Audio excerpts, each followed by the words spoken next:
नमस्कार दोस्तों, जय हिंद। दोस्तों, आज हम लोग जानेंगे ज्योग्राफी। एक टॉपिक है स्टार्स। ये तारे क्या हैं, तारे कैसे बनते हैं, हम लोग आज उसको जानेंगे। तारों का जो कंपोजिशन है हम लोग वो जानेंगे, और तारे के बारे में, तारों की उत्पत्ति के बारे में, कैसे उससे प्रोटोस्टार का निर्माण होता है और कैसे सुपरनोवा बनता है, रेड जॉइंट स्टेज क्या होती है तारों की। इन सभी चीज़ों को आज हम लोग, वाइट ड्वार्फ स्टार क्या होता है उनको जानने की हम लोग आज कोशिश करेंगे। चलिए दोस्तों, हम लोग स्टार्ट करते हैं तारे से। तारे देखा जाए तो कुछ ऐसे खगोलीय पिंड हैं जो लगातार लाइट और एनर्जी का एमिशन कर रहे हैं। ये हाइड्रोजन गैस, हीलियम गैस और धूल के बड़े बड़े बादलों से बने हुए हैं। तारों में उनके कुल वेट का या उनके कुल भार का लगभग 70% हाइड्रोजन होता है, 28% हीलियम पाया जाता है, 1.5% कार्बन, नाइट्रोजन और नियॉन है, और 0.5% उसमें आयरन और अदर हैवी मेटल्स हैं। अब सभी तारों में, चाहे वो सूरज हो और चाहे वो कोई अदर हो, सभी तारों में हाइड्रोजन जो एटम होता है वो लगातार हीलियम के एटम में परिवर्तित हो रहा है, और इस प्रक्रिया के दौरान बहुत बड़ी मात्रा में एनर्जी, टेम्परेचर लाइट के रूप में उसका इमिशन हो रहा है, और यही टेम्परेचर और लाइट तारों में चमक पैदा करती है। तो याद रखना है, क्या हो रहा है, हाइड्रोजन परमाणु लगातार हीलियम के परमाणु में जब तक चेंज होता रहेगा तब तक तारों में प्रकाश और तारों में चमक पैदा होती रहेगी।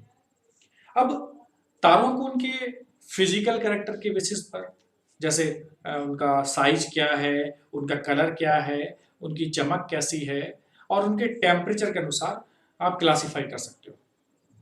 अगर कलर के बेसिस में देखेंगे तो तारों में मेनली तीन कलर होते हैं। एक होता है रेड, दूसरा होता है सफ़ेद, और तीसरा होता है ब्लू। अब जो तारे का रंग होता है, जो तारे का कलर होता है, वो तारे का जो पृष्ठ का टेम्परेचर होता है उसके द्वारा डिसाइडेड होता है। अगर मान लो तारे का कलर लाल है तो इसका मतलब उसका जो सरफेस का टेम्परेचर है वो अपेक्षाकृत कम होता है। अगर तारे का कलर वाइट है तो समझ लीजिएगा ऐसे तारों का सरफेस का टेम्परेचर बहुत ज़्यादा होता है। और अगर उस स्टार का कलर ब्लू है, इसका मतलब समझ लेना कि उसका प्रस्ताव बहुत बहुत ज़्यादा होता है, अत्यधिक उच्च होता है। अब एक तारा आप जानते होंगे, ध्रुव तारा, जो उत्तर दिशा में दिखाई देता है। अगर हम लोग अपनी साइड से देखें, अगर आप इंडिया में रह रहे हैं तो ध्रुव तारा को पोलारिस बोलते हैं। इसी प्रकार एक तारा होता है Sirius, Vega, Capella, Alpha Centauri, Beta Centauri, Proxima Centauri, ऐसे कई सारे तारे हैं। और हमारा सन, ये कुछ तारों के एग्जाम्पल हैं। प्रॉक्सिमा सेंचुरी ऐसा तारा है जो सूरज के बाद पृथ्वी के सबसे पास का तारा माना जाता है, और पृथ्वी से इसकी दूरी लगभग 4.22 प्रकाश वर्ष है। हम लोग एक लेक्चर में पहले भी जान चुके हैं कि प्रकाश वर्ष कितना होता है। एक साल में प्रकाश के द्वारा चली हुई चाल क्या कहलाती है, प्रकाश वर्ष कहलाती है। और अल्फा सेंचुरी पृथ्वी से लगभग 4.3 प्रकाश वर्ष की दूरी पर है। ठीक है, तो प्रॉक्सिमा सेंचुरी याद रखना 4.22 प्रकाश वर्ष, और अल्फा सेंचुरी लगभग 4.3 प्रकाश वर्ष की दूरी पर है। अब सभी तारे, इनमें से हम लोग ध्रुव तारे को छोड़ देते हैं, सभी तारे रात में आकाश में पूरब से पश्चिम की ओर जाते हुए दिखाई देते हैं। क्यों? क्योंकि जो पृथ्वी है हमारी, वो क्या कर रही है, वो पश्चिम से पूरब की ओर घूम रही है। तो तारे कैसे दिखेंगे, पूरब से पश्चिम की ओर। आप मान लीजिए ट्रेन से जा रहे हो तो पेड़ देखिए आपको पीछे की तरफ मूव करते हुए दिखाई देता है, पीछे की तरफ जा रहे हो ना, उल्टी दिशा में। इसी प्रकार तो ध्रुव तारे को छोड़ दीजिए तो सभी तारे आकाश में पूरब से पश्चिम की ओर जाते हुए दिखाई देते हैं। ठीक है, पृथ्वी स्वयं भी अपनी धुरी पर या अपने एक्सिस पर पश्चिम से पूरब की ओर घूम रही है। जब पृथ्वी अपनी धुरी पर पश्चिम से पूरब की ओर घूमती है तो तारे विपरीत दिशा, मतलब ऐसा हमको आभास होता है कि पूरब से पश्चिम की ओर जाते हुए दिखाई देते हैं। इस प्रकार आकाश में तारों की आपको आभासी मूवमेंट दिखाई देता है, और ये आभासी मूवमेंट पृथ्वी की अपनी एक्सिस पर रोटेशन के कारण होता है, अपनी एक्सिस पर उसके घूर्णन के कारण होता है। रोटेशन बोल दिया मैंने, रिवोल्यूशन के कारण होता है, उसके घूर्णन के कारण होता है। क्योंकि हम लोग पृथ्वी पर मौजूद हैं इसलिए पृथ्वी हमारे लिए एक एक स्टेबल है, स्थिर है। लेकिन तारे आकाश में हमको ऐसे लगते हैं जैसे कि वो गति कर रहे हो या गतिमान। इस प्रकार हम देखते हैं जैसे जैसे रात बीतती जाती है, पृथ्वी के अपने एक्सिस पर घूर्णन के कारण आकाश में तारों की स्थिति भी परिवर्तित होती रहती है। अब बात करते हैं तारों की उत्पत्ति की। तो गति समझ में आ गई होगी, तारों की गति हमें पूरब से पश्चिम की ओर क्यों दिखाई देती है, क्योंकि पृथ्वी पश्चिम से पूरब की तरफ घूम रही है। तो आपका यहाँ से क्वेश्चन ये गलत नहीं होना चाहिए, यहाँ पर यही क्वेश्चन होता है। बात करते हैं इनकी उत्पत्ति की, तारों की उत्पत्ति कैसे होती है, इनकी ओरिजिन कैसे है। अब तारों का निर्माण मुख्य रूप से हाइड्रोजन और हीलियम गैस से हुआ है। अब आकाश गंगाओं में उपस्थित हाइड्रोजन और हीलियम गैसों के घने बादल के रूप में एकत्रित होने के कारण जो इनकी जो लाइफ साइकिल है उसका उसका स्टार्ट होती है। अब ये कैसे स्टार्ट होती है समझ लीजिए। मान लीजिए एक कोई नर्सरी है और उसको हम लोग मान लेते हैं वो खगोलीय नर्सरी है, ठीक है। और उसमें एक चरण आता है निहारिका चरण। इसमें क्या होता है, धूल और गैस, मेनली हाइड्रोजन, जो धूल और गैस होती है वो मेनली हाइड्रोजन की होती है, ठीक है। Gas mostly hydrogen. तो धूल और गैस, गैस मतलब मेनली हाइड्रोजन का गुरुत्वाकर्षण के कारण कॉन्ट्रैक्शन शुरू होता है, संकुचन शुरू होता है, संकुचित होने शुरू होते हैं, ठीक है। अब क्या होता है, अब यहां से तीन तरह के तारे आपको देखने को मिलते हैं। एक सूर्य जैसे तारे, ठीक है। दूसरे आप कह सकते हो कि उससे दूसरे तारे बन रहे हो। तो सबसे पहले बात करते हैं प्रोटोस्टार का निर्माण होता है उस खगोलीय नर्सरी से। अब प्रोटोस्टार क्या होता है, शुरू में आकाश गंगाओं का मुख्य रूप से हाइड्रोजन के साथ कुछ हीलियम गैस भी होती है। अब इसका तापमान बहुत कम होता है, लगभग हीलियम का तापमान होता है -173 डिग्री सेंटीग्रेड। अब चूंकि गैस बहुत ठंडी थी और वो जो निहारिका थी, निहारिका में धूल और गैसों के कणों ने एक स्थान पर संघनित होकर सघन बादलों का निर्माण किया। इसके अतिरिक्त गैस से बने बादल अत्यधिक विशाल थे, इसलिए विभिन्न गैस के अणुओं के मध्य गुरुत्वाकर्षण बल भी ज्यादा रहा होगा। अब अत्यधिक गुरुत्वाकर्षण बल के कारण निहारिका में संकुचन या सिकुड़न प्रारंभ हुई और अंत में निहारिका में इतनी सिकुड़न हो गई कि वो एक बहुत ज्यादा हाईली डेंस पिंड में बदल गई, अत्यधिक सघन पिंड में बदल गई, जिसे प्रोटोस्टार कहा गया। अब प्रोटोस्टार दिखने में एक विशाल और काली गैस की गेंद की तरह लगता है। अब प्रोटोस्टार का निर्माण तारे के निर्माण में सिर्फ एक चरण है। यह लाइट का एमिशन नहीं करता, या कह सकते हो आप प्रकाश का उत्सर्जन नहीं करता। अब इसके अगले चरण में प्रोटोस्टार का परिवर्तन एक तारे के रूप में होता है। जब तारा बन जाएगा तो फिर वो प्रकाश का एमिशन या उत्सर्जन करेगा। अब प्रोटोस्टार से तारा कैसे बनेगा, इसको समझिए।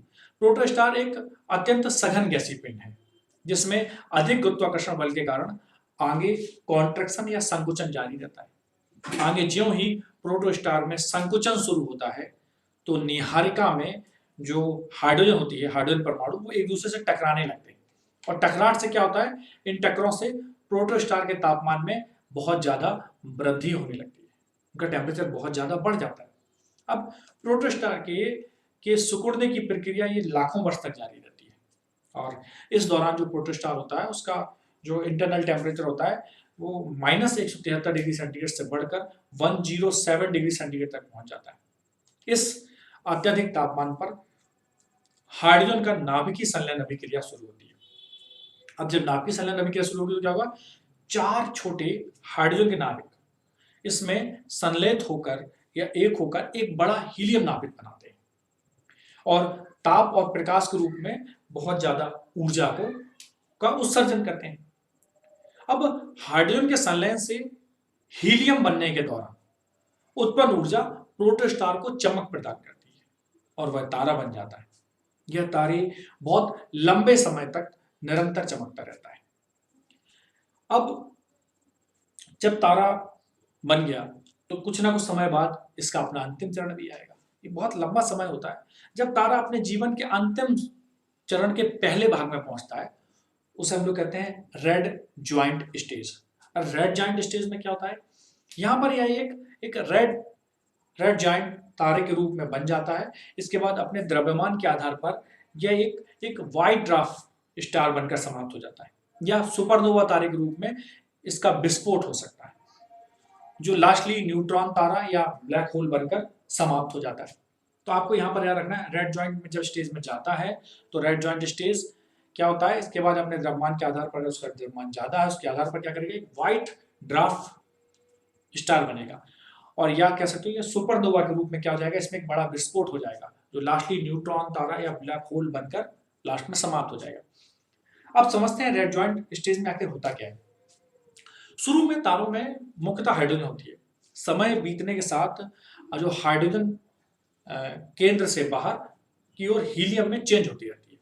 जब तारे के क्रोड में उपस्थित संपूर्ण हाइड्रोजन का परिवर्तन हीलियम में हो जाता है, मतलब हाइड्रोजन अब खत्म हो रही, तो तारे के क्रोड में संलयन अभिक्रिया जो हो रही थी, नाभिकीय संलयन हो रहा था, वो बंद हो जाती है, जिससे तारे के केंद्र में अब केवल हीलियम ही शेष बचता है। जो कि हाइड्रोजन सारी थी वो हीलियम में कन्वर्ट हो गई। अब संलयन अभिक्रियाओं के बंद होने के कारण तारों के क्रोड में जो प्रेशर होता है या दबाव होता है वो कम हो जाता है और क्रोड अपने स्वयं के ग्रेविटी के कारण संकुचित होने लगता है। अब हालांकि तारों की बाहरी जो लेयर होती है, आवरण होता है, उसमें अभी भी कुछ हाइड्रोजन शेष रहती है। संलयन प्रक्रिया बहुत कम तीव्रता के साथ ऊर्जा मुक्त कर रही होती है, क्योंकि अब उतनी ज्यादा उसमें हाइड्रोजन बची नहीं है। इन सभी परिवर्तनों के कारण सामान्य तौर पर तारों में संतुलन बिगड़ जाता है। जो बैलेंस बना हुआ था वो अब डिस्टर्ब हो जाता है और इसे दोबारा संतुलित करने के लिए तारा अपने बाहरी क्षेत्र में फैलाव करने लगता है, फैलने लगता है और इस प्रकार तारे का आकार बहुत बड़ा और इसका रंग लाल हो जाता है। इस स्तर पर इस तारे को रेड जॉइंट स्टेज तारा कहते हैं। अब रेड जॉइंट स्टेज समझ गए होंगे आप। सूर्य भी आज से लगभग 5000 मिलियन वर्ष के बाद एक एक रेड जॉइंट तारे में बदल जाएगा और सूरज का जो बाहरी फैलता हुआ आवरण इतना बड़ा हो जाएगा कि वह ऐसे आंतरिक ग्रह हैं जैसे बुध, शुक्र, यहाँ तक कि पृथ्वी को भी हो सकता है निकल जाए। जब एक तारा रेड जॉइंट स्टेज तक पहुंचता है तो इसका भविष्य इस तारे के इनिशियल द्रव्यमान पर निर्भर करता है। अब इसकी दो स्टेज हो सकती है, आप इसको समझो कुछ ऐसे।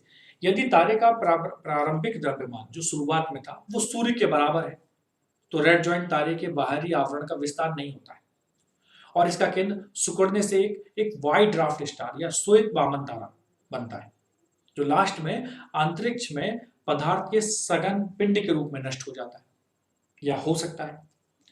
यदि तारे का प्रारंभिक द्रव्यमान सूरज की तुलना में ज्यादा हो तो उससे बना जो रेड जॉइंट स्टार है सुपरनोवा तारे के रूप में क्या करेगा, विस्फोट कर देगा और इस विस्फोटित जो सुपरनोवा तारे का क्रोड संकुचित हो जाएगा और सिकुड़कर वो न्यूट्रॉन तारा या फिर एक ब्लैक होल में चेंज हो सकता है।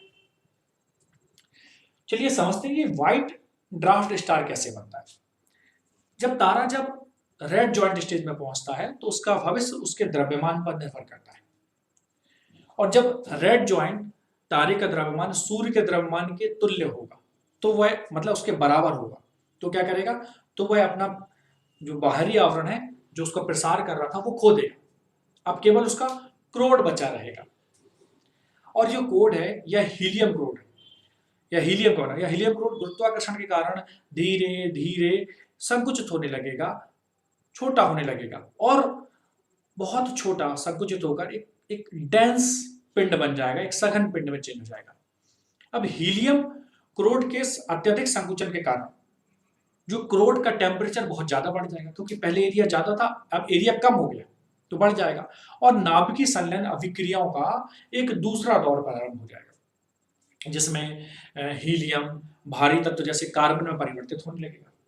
पहले हाइड्रोजन हीलियम में परिवर्तित हो रहा था, यहाँ पर क्या होने लगा, इस दौर में लास्ट स्टेज में हीलियम बाहरी तत्व जैसे कार्बन में चेंज होगा और ऊर्जा की बहुत ज्यादा मात्रा निकलेगी।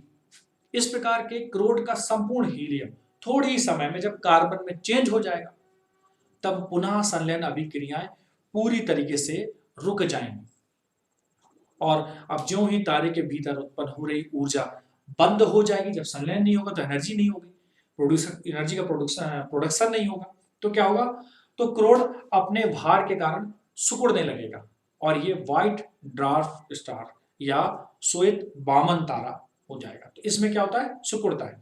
दूसरी हमने बात की थी सुपरनोवा तारा या न्यूट्रॉन तारा जिसको भी कहते हैं।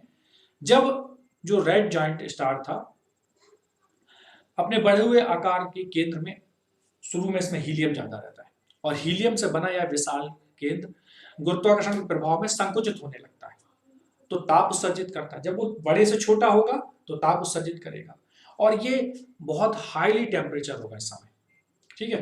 अब इसके केंद्र में हीलियम का संलयन कार्बन में होने लगता है और अत्यधिक ऊर्जा इससे निकलती है। चूंकि तारा बहुत बड़ा है और बड़ी मात्रा में परमाणु ईंधन जो हीलियम जिसे कहते हैं उससे युक्त होता है, इसलिए इस कम समय में तीव्र परमाणु ऊर्जा उत्पन्न होती है, जिससे रेड जॉइंट तारे का जो बाहरी आवरण होता है एक चमकीले टिमटिमाते हुए मॉलिक्यूल के साथ परमाणु बम की भांति उसमें विस्फोट हो जाता है। अब इस तरह के विस्फोटी तारे को सुपरनोवा कहा जाता है। सुपरनोवा विस्फोट में 1 सेकंड के दौरान उत्सर्जित ऊर्जा जो निकलती है वो सूर्य के द्वारा लगभग 100 वर्षों में उत्सर्जित ऊर्जा के बराबर होती है।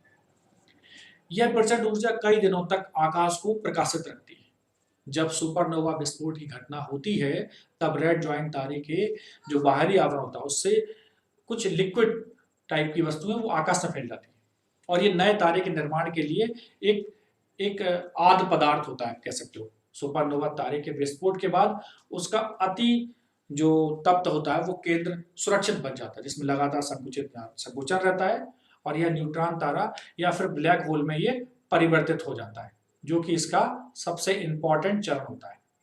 तो यहां तक आपको बात समझ में आई होगी। अब न्यूट्रॉन तारे में पाए जाने वाले पदार्थों की सघनता की बात करते हैं। ये सघनता जो श्वेत वामन तारे के पदार्थों से ज्यादा होती है, इनकी डेंसिटी ज्यादा होती है। आप ऐसा कर सकते हो कि अनेक श्वेत वामन तारों का अब तक बहुत पता लगाया गया है, लेकिन अभी तक किसी ने एक भी न्यूट्रॉन तारे का पता नहीं लगाया। तो श्वेत वामन तारे, व्हाइट ड्वार्फ स्टार तो बहुत सारे पता लगे, आज तक न्यूट्रॉन तारे का पता नहीं लगा है। इसका कारण न्यूट्रॉन तारे का बहुत ही धुंधला होना हो सकता है। चक्कर लगाता हुआ न्यूट्रॉन तारा रेडियो तरंगों का इमिशन करता है, जिसे पल्सर कहा जाता है। एक बहुत महान साइंटिस्ट हुए थे भारत में, उनका नाम था चंद्रशेखर, और उन्होंने एक सिद्धांत दिया था। उन्हीं के नाम को सिद्धांत को चंद्रशेखर लिमिट या चंद्रशेखर सीमा कहते हैं। ठीक है। चंद्रशेखर जी ने उन तारों का विस्तृत अध्ययन किया जो श्वेत वामन तारों में परिवर्तित होकर अपना जीवन समाप्त करते हैं। चंद्रशेखर जी ने निष्कर्ष निकाला कि सूर्य के द्रव्यमान के 1.44 गुना से कम द्रव्यमान वाले तार, याद रखिएगा, सूर्य के द्रव्यमान से 1.44 टाइम्स से कम द्रव्यमान वाले तारे श्वेत वामन तारे के रूप में समाप्त होते हैं, और सूर्य के द्रव्यमान से 1.44 गुना से अधिक द्रव्यमान वाले तारे सुपरनोवा तारे के रूप में विस्फोट करते हैं, जो न्यूट्रॉन तारों या ब्लैक होल में परिवर्तित होकर बाद में समाप्त हो जाते हैं। इसी को हम चंद्रशेखर लिमिट कहते हैं। यहाँ पर जो आपको चंद्रशेखर लिमिट का एक ग्राफ दिखाई दे रहा होगा जो 1.44 टाइम्स का है। अब सौर द्रव्यमान या सूर्य के द्रव्यमान के 1.44 गुना की अधिकतम सीमा को चंद्रशेखर लिमिट के रूप से जाना जाता है। ठीक है। अब इसी सिद्धांत के लिए डॉक्टर सुब्रमण्यम चंद्रशेखर को 1983 में नोबेल पुरस्कार से सम्मानित किया गया था। ठीक है। तो अब इससे आप समझ सकते हैं कि सुपरनोवा तारा कौन बनने वाला है और व्हाइट ड्वार्फ तारा कौन बनने वाला है, आप इससे समझ सकते हैं। तो एक इसी में होता है ब्लैक होल। लास्ट में तारा एक ब्लैक होल में कैसे चेंज होता है, जब एक बड़ा पिंड अपने स्वयं के गुरुत्वाकर्षण के कारण अनियंत्रित होकर भीतर की तरफ, अंदर की तरफ कॉन्ट्रैक्शन करने लगता है, कुछ ऐसे, है ना, अंदर की तरफ कॉन्ट्रैक्शन, जैसे मैं हूं तो मैं अंदर की तरफ सिकुड़ने लगूं, ऐसे हो जाऊं, तो उससे ब्लैक होल का निर्माण कर सकता है। जब एक बड़े तारे का सुपरनोवा विस्फोट होता है तो तारे के जो बाहरी आवरण होता है उसका पदार्थ अंतरिक्ष में फैल जाता है, लेकिन इस दौरान तारे के केंद्र बचे रह जाते हैं, उसका सेंटर बचा रह जाता है। उसका पूरा पार्ट खो गया लेकिन उसका सेंटर रह गया। अब सुपरनोवा के इस भारी केंद्र में भी कॉन्ट्रैक्शन जारी रहता है और यह न्यूट्रॉन तारा बन जाता है, और इस न्यूट्रॉन तारे का भविष्य इसके द्रव्यमान पर निर्भर करता है। यदि न्यूट्रॉन बहुत भारी है तो अधिक गुरुत्वाकर्षण कारण यह असीमित समय तक सिकुड़ता रहेगा, और न्यूट्रॉन तारे में इससे अत्यधिक परिमाण में द्रव्यमान एक ही बिंदु पर केंद्रित हो जाएगा। अब ऐसे असीमित घनत्व, तो उसका घनत्व बढ़ जाएगा, ऐसे असीमित घनत्व वाले पिंड को ब्लैक होल कहते हैं। इस प्रकार ब्लैक होल का निर्माण अपने स्वयं के गुरुत्वाकर्षण के तहत और न्यूट्रॉन तारे के असीमित समय तक कॉन्ट्रैक्शन के द्वारा होता है। तो न्यूट्रॉन तारा इतना अधिक सिकुड़ जाता है और इतना अधिक डेंस हो जाता है या सघन हो जाता है कि इससे निर्मित ब्लैक होल अपनी सतह से किसी भी चीज, यहाँ तक कि प्रकाश को भी नहीं गुजरने देते। इस कारण ब्लैक होल का जो ग्रेविटी होती है, गुरुत्वाकर्षण बल होता है, वो बहुत शक्तिशाली माना गया। ब्लैक होल से प्रकाश भी नहीं जा सकता, इसलिए ब्लैक होल अदृश्य होते हैं, वो दिखाई नहीं देते, वे देखे नहीं जा सकते। अब इसकी उपस्थिति में आकाश में उसके पड़ोसी पिंडों पर उसके गुरुत्वाकर्षण क्षेत्र के प्रभाव के द्वारा उसे केवल महसूस किया जा सकता है। उदाहरण के लिए, यदि हम तारों को वृत्त में घूमते हुए देखें, सर्किल में घूमते हुए देखें, जिसके केंद्र में कोई दूसरा दृश्य तारा ना हो जो दिखाई ना देता हो, तब हम निष्कर्ष निकाल सकते हैं कि वहां केंद्र में ब्लैक होल होता है। और यह ब्लैक होल द्वारा आरोपित गुरुत्वाकर्षण बल ही है जो तारों को अपने चारों ओर एक वृत्ताकार रूप दे देता है, कुछ वृत्त की तरह या सर्किल की तरह रूप दे देता है। तो दोस्तों, उम्मीद करता हूं कि आपको तारे, Chandrasekhar limit, black hole, supernova neutron तारा, व्हाइट ड्वार्फ स्टार और रेड जॉइंट स्टेज, ये सभी स्टेजें समझ में आई होंगी। तो किस प्रकार तारा एक न्यूट्रॉन तारे में, किस प्रकार तारा एक व्हाइट ड्वार्फ तारे में परिवर्तित होता है, और किस प्रकार तारा एक ब्लैक होल बनता है, तो जो खगोलीय नर्सरी से शुरुआत होती है। तो उम्मीद करता हूँ कि आपको कॉन्सेप्ट समझ में आया होगा, और अगर आपको ये वीडियो अच्छा लगा, इसे लाइक करना, शेयर करना और सब्सक्राइब करना इस चैनल को ना भूलें, ताकि इस तरह के वीडियोस मैं आपके लिए बनाता रहूँ और जानकारी आप तक पहुँचाता रहूँ।